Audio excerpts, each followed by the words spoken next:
Hi guys, we're here with a new video, and this video is me making a video for myself but also for my viewers, like a prediction video of how season 3 will go, at least at the start of the season for PvP. And it's not a tier list, it is also not like really a power level for current tier, because I feel like there is a lot of balancing changes that are going to be live very soon, like 1 or 2 weeks. And I feel like currently, if I make a tier list, it would be probably obsolete after a week or two. So I feel like currently I'm not going to do that. I'm going to make a prediction of which specs and classes I feel are going to be very, very strong going into season 3. Of course, it could be very wrong, but that's like my main feeling, because I did 2v2s, 3v3s, SOLOQ RBGs, also a lot of world PvP in general this week, to just have like a grasp of the strength of classes and specs, but also giving myself some time to choose which ones I'm going to try to push rating on, and just like objectives and such. So currently, I want to talk about every single class that I currently own. Played all of them pretty much this week, because I wanted to have a clear idea, but also I did face a lot of people in duels, in world PvP, 2v2, 3v3, so I do have like a clear idea of every single spec currently. So let's talk about warriors. I think Fury is dumpster tier, I would say, fun-wise. It is horrendous.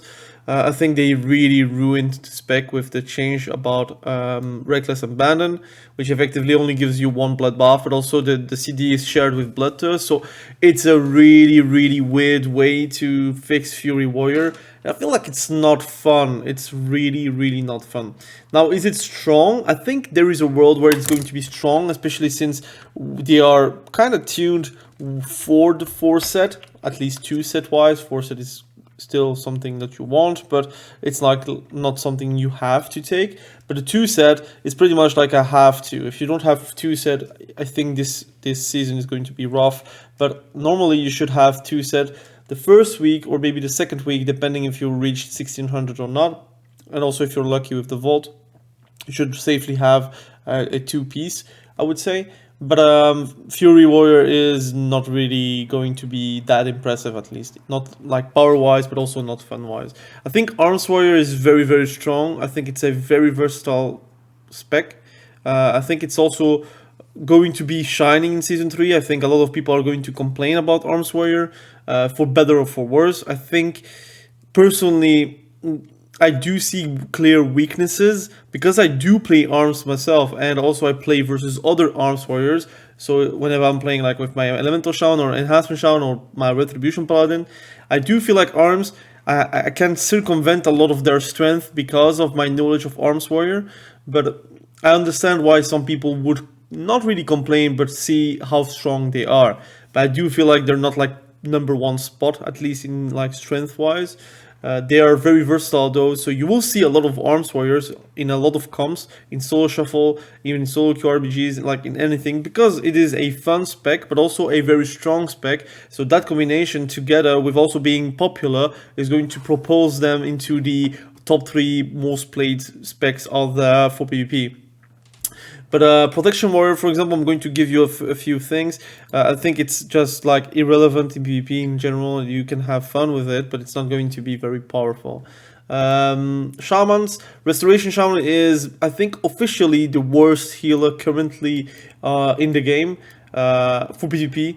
I feel like it's very annoying, because it's very hard to buff that class, because a lot of the strength comes from the utility, comes from the extra damage you're proposing, comes from the purging, comes from the totems that are effectively making people try to destroy them. And of course they get 2 or 3 shot, and unfortunately it does take 3 like attacks, I would say, to destroy 1 totem, which I think, again, it's a big CD, so you're destroying their healing by doing that. So it's a good way to do it, but I do feel like Shaman is too reliant on this. It's very hard to balance it, because if it's too strong, it will be obnoxious, and if it's too weak, like we are in this current situation, it does feel like Restoration Shaman is not in a great spot.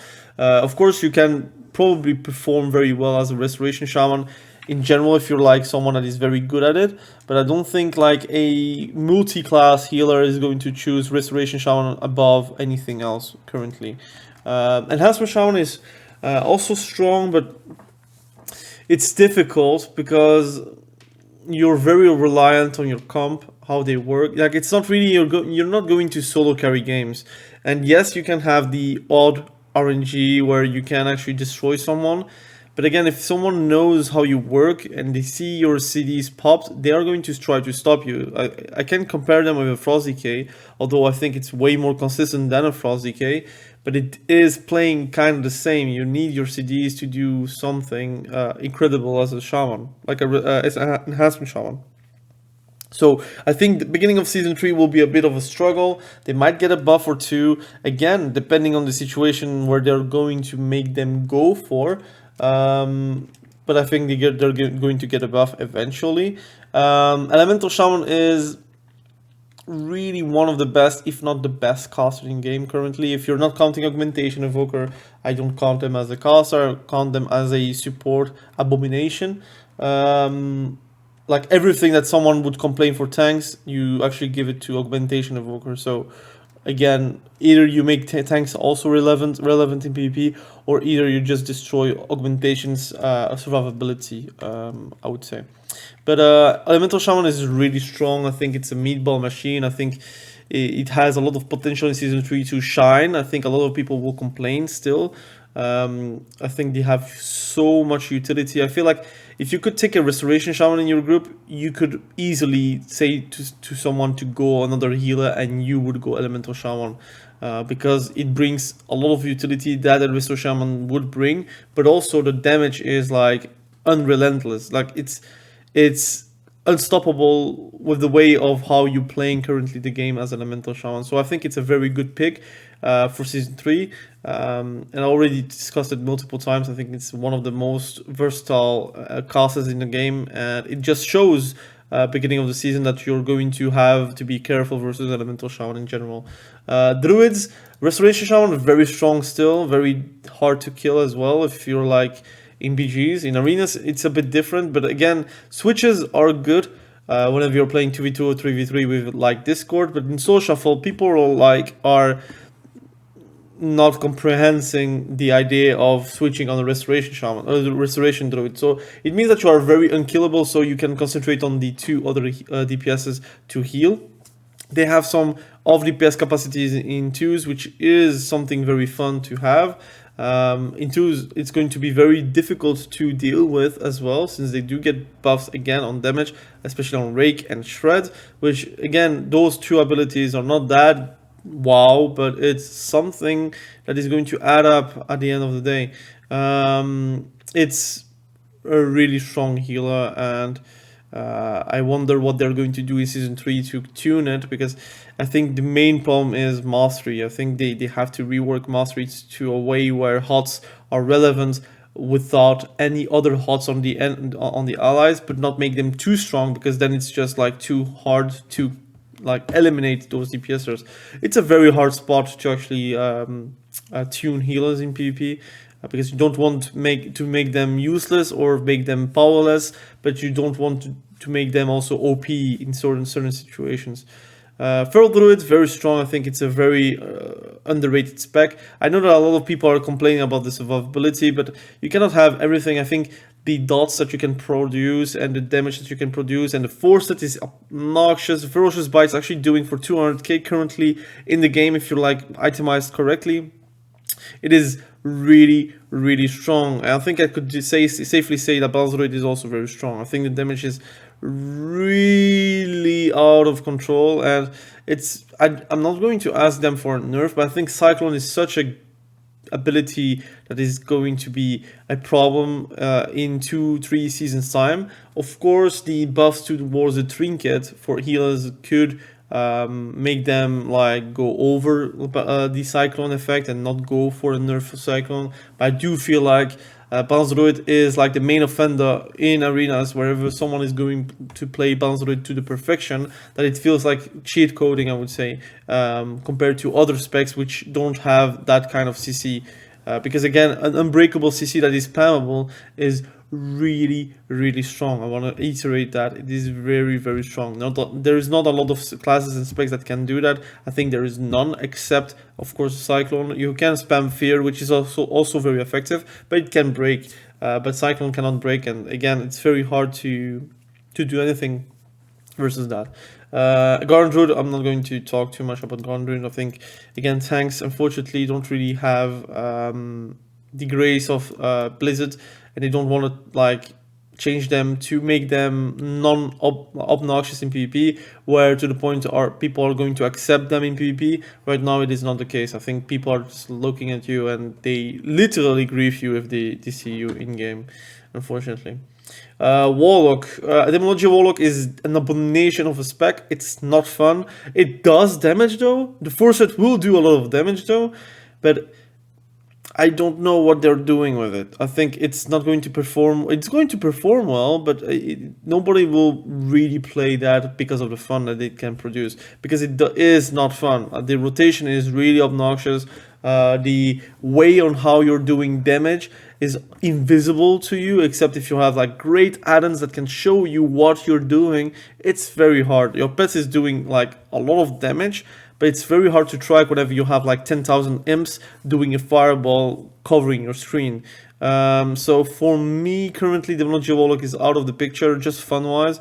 And power-wise, I think it's still very strong, but it lacks a silence for a caster that is actually very annoying, because you're not in the category of a Shadow Priest, which has a lot of CC, it has a silence but not an interrupt. But Warlock, currently Demonology Warlock has a stun, which can be an interrupt if you're like the art.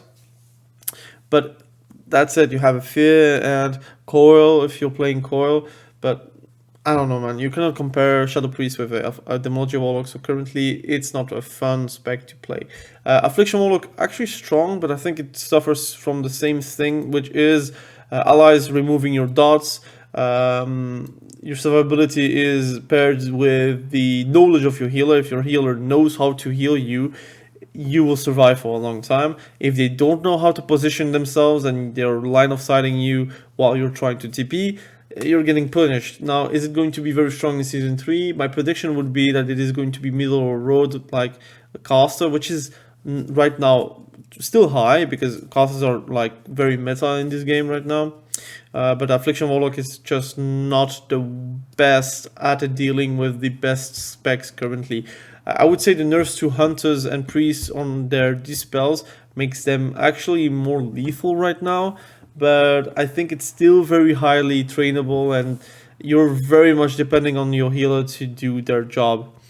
Destruction Warlock is also one of the better specs currently. I think it's going to be wrecking a lot of like classes and specs in Season 3, and I look forward to play one as well. I just think it just likes a bit of a build variety, unfortunately. Would have seen and would have liked them to go for a route of, look, you have to choose between shadow damage, fire damage, and chaos damage, and try to pick your path towards that, and you can just mix and match. But right now you're doing a lot of everything, and it feels like everything is homogenized. It doesn't feel like you have like a real choice in the talent trees, while other specs and classes have. It doesn't mean that it's not fun to play, but it does mean that, look, if something works, it's great, but if it doesn't work, you don't have a fallback. I feel like that's the case for Destruction Warlock, if they ever get a nerf on that POV. Shadow Priest, strong, actually very strong. I think it's going to be surprising a lot of people in Season 3. The issue I see is a lot of people are talking about fun factor, which I agree. It's not fun to cost a lot. I think it's fun to play Shadow Priest because of the innate opportunities that you can have to CC. I can understand that it's annoying to be a CC bot, but Shadow Priest has always been like something that can actually score kills and eliminate people based on their ability to CC correctly. I think Shadow Priest still has that. I think they also have still a lot of damage. And in Season 3, again, if you're doing 3v3, you can choose to go and play Shadow Play, which is effectively one of the better comps to play in as a Shadow Priest. But also, just in general, in Soul Shuffle, you're still going to be very strong because, again, CC is very, very, very strong in uncoordinated environments. Because, again, if nobody is going to communicate about the CC'd healer that you have, well, you're going to overextend and then just fall dead. Of course, you can always have add-ons for that, but a lot of people are like a bit blind and tunnel visioned into I want to eliminate that guy instead of I want to survive kind of thing. Disc Priest is surprisingly also very strong. Not really surprising. I think it's also one of the better specs designed, I would say. Very strong 2s, can do a lot of damage. 3s, you can still do some fancy things. In Soul Shuffle, it will be a bit more difficult. I think Mastery build is going to be prevalent because, again, you need to heal a lot. But I think it's better right now. I think they did do the good buffs here and there. They're keeping in the damage of Disc Priest a bit in control with the nerfs. But I think it's more or less like about PvE. It's not really about PvP whenever those changes are live. Holy Priest, I have a difficult time to have an opinion about it because everyone is playing Disc Priest currently.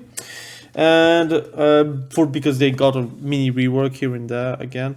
And Holy Priest didn't really change too much. If I have to predict, I think it will be strong, but not really played. In 2s, it's still going to be one of the better specs because they can actually stun into fear, which not a lot of healer can actually safely do that. And I think that's actually a great opportunity to win games based on CC alone. Frost Decay, unfortunately, I did play, it did damage, but it needs foresight, I guess, because again, everything is based around foresight with Kill Streak. It's fun if you like the lore and how decays are. I just have a difficult time to play multiple hours and days decays because I feel like it's very much needed a rework for PvP. The PvP talents are like so empty, man. You don't really have a lot of choices. Unfortunately, I would have seen and would have liked some reworks towards PvP talents and how they work. Unfortunately, I don't think we're all going to see that. But I think Frost Decay having no choice and Unholy Decay having some choices is really bad. You should just watch and see how Arms Warriors are, like PvP talents wise, and how many choices they have based on who they're facing. I do feel like Frost Decay often, not 99% of the time, plays with the same PvP talents, and Unholy Decay has like a few changes, but 80% of the time you're going to keep the 3 same PvP talents. But I think it's strong still, because of like strangulate and asphyxiate and other things that can actually give you a lot of CC. But I think it's very, very frustrating to play a Frost Decay. Unholy Decay is a bit different. I think it's very like exhausting to play one.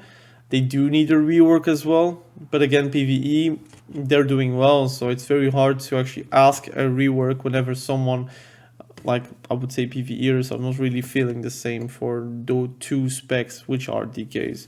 Retribution Paladin, very strong. Again, Blood Decay, it's a tank. It's very hard to discuss about that. Retribution Paladin is really strong. I think it's top 3 melee DPS. If you're counting Arms Warrior as the 4th, I would say the 3rd would be Retribution Paladin. It's doing a lot of consistent high damage, and it has low CDs. You can play Crusade, which is a longer CD, but it's stronger. But you can play just Might, have more crits, which effectively is going to help you with doing like burst damage. You have some great utility. You can actually do a lot of great stuff. Unfortunately, PvP talents, they're quite empty, but they are going to probably wreck in Season 3. They are going to, in 3v3 you have some choices, but they will probably go for Arms Retribution Paladin. And in Soul Shuffle, I think they're still going to be king. I think it's really hard to have an argument against Retribution Paladin and say they are not going to be strong, because I feel like they are strong. So that's my opinion right now. Holy Paladin is surprisingly again strong as a healer in 2s, 3s, Soul Shuffle and SOLOQ RPGs. They can play a bit more aggressive as well. And with the 4 set, I do reckon that they are going to be very, very, very strong. I think Season 3 will be existing of the meta of Preservation Evoker, Fistweavers. We have Holy Paladin, we have Disc Priest, and we have Resto Druids. And we then have the Preservation Evoker, which again is also a very big wild card, with Restoration Shaman being lowest of the lowest, unfortunately. But I think Holy Paladin is really doing well right now. I think it's one of the best reworks that we ever had, and it just shows on how they play and how it feels, and that's a great thing. I think they can just iterate and do better and better and better if they're just keeping the same formula for every single spec in class. Rogue, Sub-Rogue is definitely top 2 best DPS. They have like sick one-shots, man. I think they're going to get tuned. It's also very tanky. It has some consistent damage, but really they're not playing around that because they want to be slippery, and that will lead to a new kidney shot with a new one-shot potential. And I do feel like it's one of the better specs. Outlaw Rogue, I don't really have a opinion about it. I'm very sorry, because I don't see a lot of Outlaw Rogues. And personally, whenever I played it, I didn't really have the correct stats. So I do feel like you need to be itemized correctly to have the better experience as an Outlaw Rogue. But also just in general, you need to know what to do as an Outlaw Rogue to have fun. Assassination Rogue is going to be very strong. I still don't know if they're going to build around Mastery or Haste. I do feel like the Foresight is going to be very strong. Yeah, I mean, it's a good rework. They still face the same problems, which is facing Paladins and Evokers in arenas. But overall, you can actually have a lot of fun as Assassination Rogue compared to previous season. So it's a good thing. Windwalker, my opinion is they're getting significantly weaker in Season 3 because of the Foresight. They're still very slippery, very unkillable. I think it's a very strong spec. My opinion is really, really on the surface level. So I would say they're going to be strong in Season 3, but it could be me lying as well. So again, take it with a grain of salt about Windwalkers. I think it's okay to maybe great, depending on the situation. Mistweaver Monks, I think Fist Weaving is out of control. Again, I don't know how they can tune it without destroying it, unfortunately. It's tough. It's really tough, and I would like to know what would you do to balance Fistweaver, because again, it's if you're doing no damage, you heal also nothing, and if you do damage, but again, you don't want to be very competitive with the pierces. So again, I feel like currently Fistweaving is better than the normal form of Mistweaving, but it could change with a buff or a nerf in the future. So of course, we'll have to see. Hunter, I think PM Hunter is in a spot where they need the Foresight because it's tuned around Foresight, but they can have a lot of fun. They can still be very strong. King of Twos probably very soon with Resto Druid or like Holy Priest. It's a bit flavorful, but also unflavorful. I like PM Hunter, but then I play a bit too much, and I feel like it's always the same. There's nothing to change.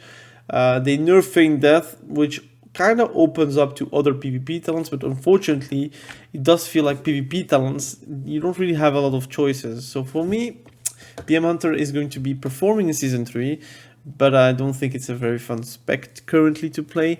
Marksmanship Hunter is also in a weird state where they're waiting for Foresight to be very competitive. Yeah, I mean, they give double tap to the Foresight.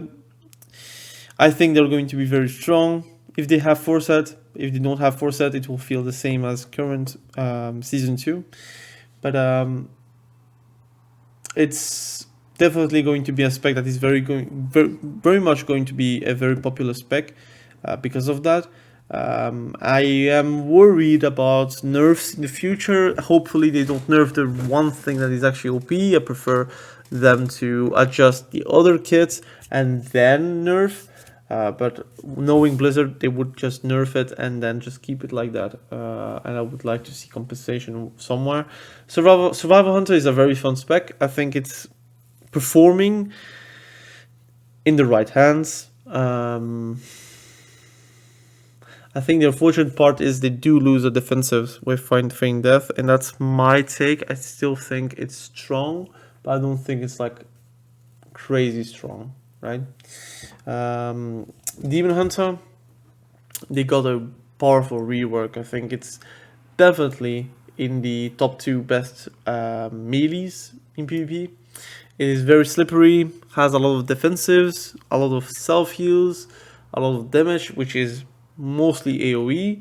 The removal of Fodder to the Flame is very annoying, but they got Elysian Decree pretty much for free.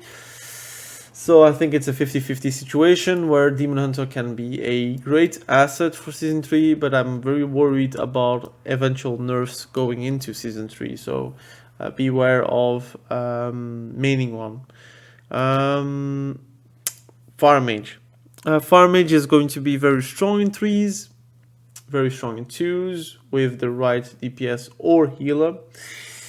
And it's going to be very strong in Social Fall, very strong in SOLOQ RPG. So again, I think Fire Mage is in a spot where you're going to be noticeably obnoxious to play against, but it's at least killable. It's not in the same situation where Arcane Mage is like surviving multiple enemies with ease. Fire Mage doesn't have that. I think Fire Mage, if you're focusing one, you're going to probably eliminate them pretty easily. But I do feel like Fire Mage is on the right track because of the mini rework that they got, and maybe in the future they would get like something else. I think Living Bomb by themselves is a not that great ability, but I would like to see them shift Living Bomb into something that is going to be worthwhile to press in the future for PvP. Arcane Mage, very, very tanky, very strong. I don't think it's very meta though, that's for sure. But you can make it meta. You can make it feel meta, depending if you are very good at it or not. I've seen multiple Arcane Mages like surviving for a half an hour versus multiple targets, and that is something that is very noticeable. If like an Arcane Mage is very good, you see it from the get-go.